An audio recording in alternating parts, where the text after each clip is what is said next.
you guys for joining today's Match Day Minus 1B availability ahead of Nashville SC's US Open Cup match tomorrow with Chattanooga, starting with head coach BJ Callaghan. Coach, if you want to just start by talking about your approach to the US Open Cup, first time the team's been there since 2023, and obviously a tournament you're familiar with from your time in Philly. Just talk a little bit about the experience, then what you expect to see this week. No, I think the Open Cup is a really a special tournament in the history of American soccer, right?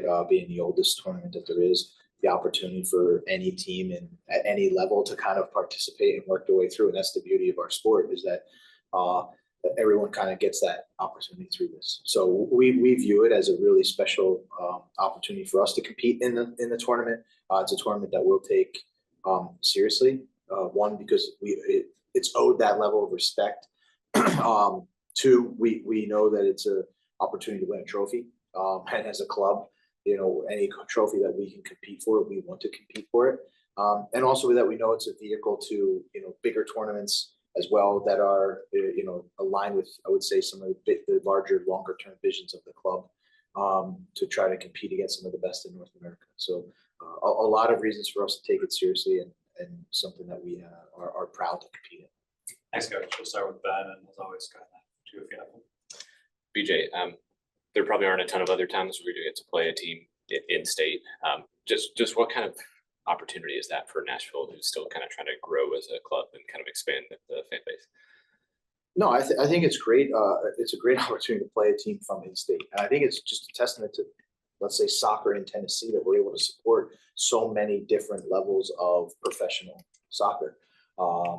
And you know, yeah, because we play in different leagues, there's not going to be a lot of crossover, and so it's a special time, I think, for not only soccer fans in Nashville, but for I think, you know, for the entire state to kind of be on display.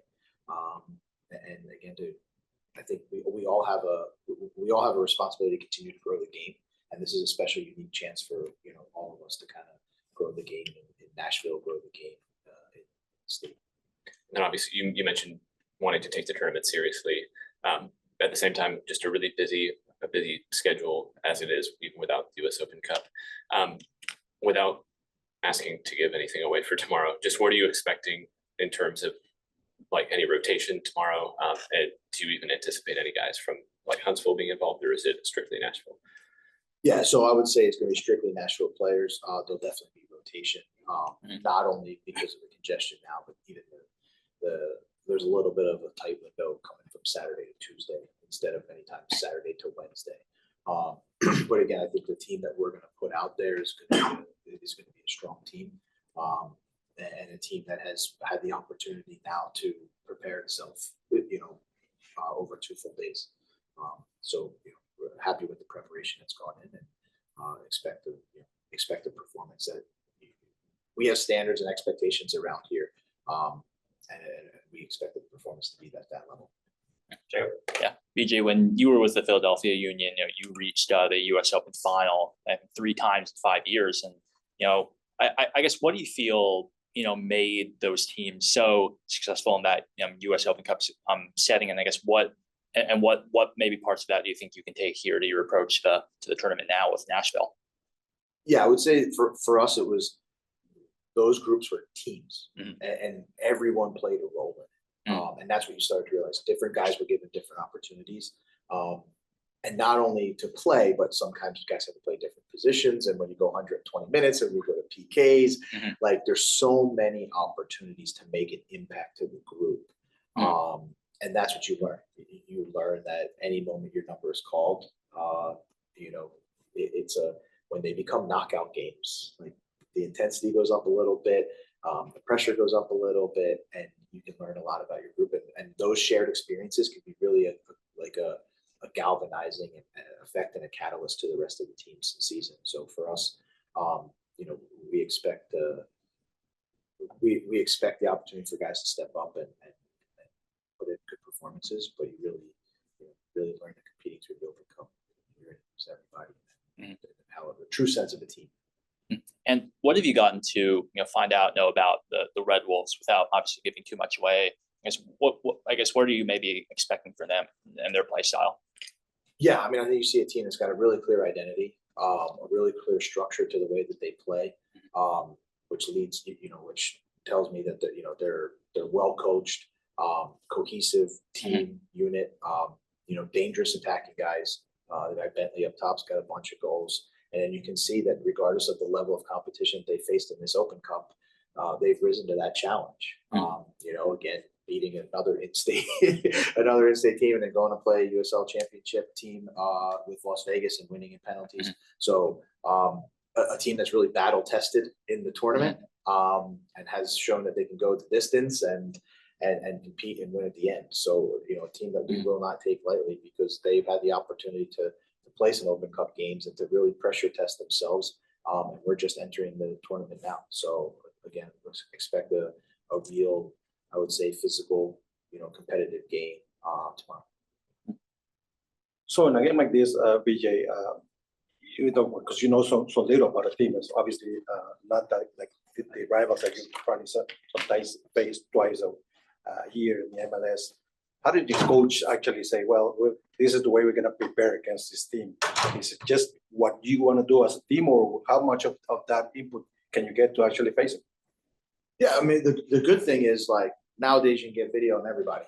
So, we prepared for them just like we've prepared for any opponent, regardless of who we play. The same exact process, the same meeting schedule, the same training schedule, the same, treating it exactly the same inside our week with our group. So I think we have a pretty good understanding of who they are as a team and what they're trying to do.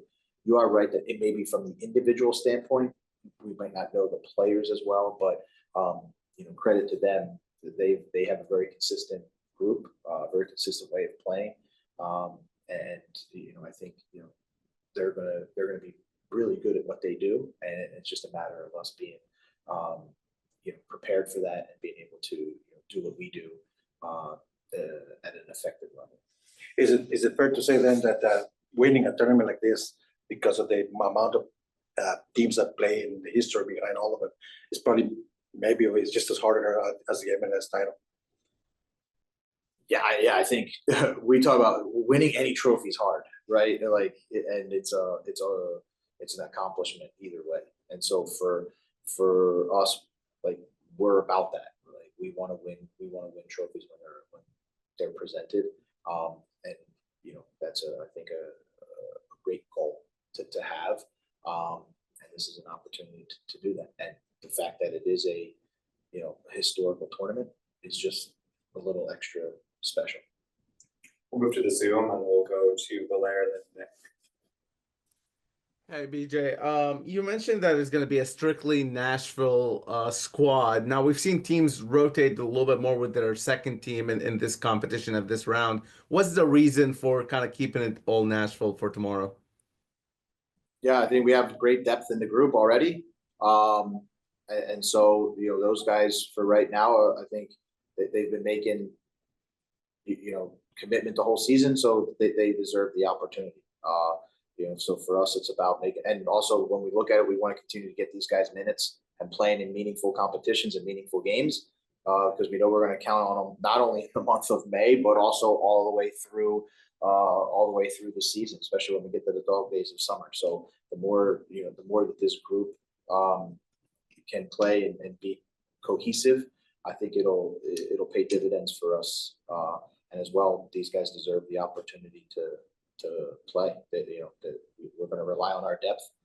Everyone's going to make a contribution. We said that from the beginning. And just on that, how do you evaluate a game against an opponent a couple divisions below you versus a game with an opponent in the same division as you? Is it different, the evaluation of those players' performances tomorrow? No, I think we have a very clear way. We're going to have very clear objectives on what we're trying to accomplish with and without the ball. And the idea is that we have our standards, we have our expectations, and we expect to execute. And that's how, when we reflect on the game tomorrow, that's how we'll do it, just like we do every single game. Are we able to execute the ideas that we set out to and the objectives that we set out to? Go ahead, Nick. BJ, obviously Walker has been, status quo week to week with that injury, his head injury there. Is there any update, any progress on all that? No, same status quo, exactly the same update as it's been. Okay, thank you. Anything else, Nick? I'm all good. All right, thanks, guys.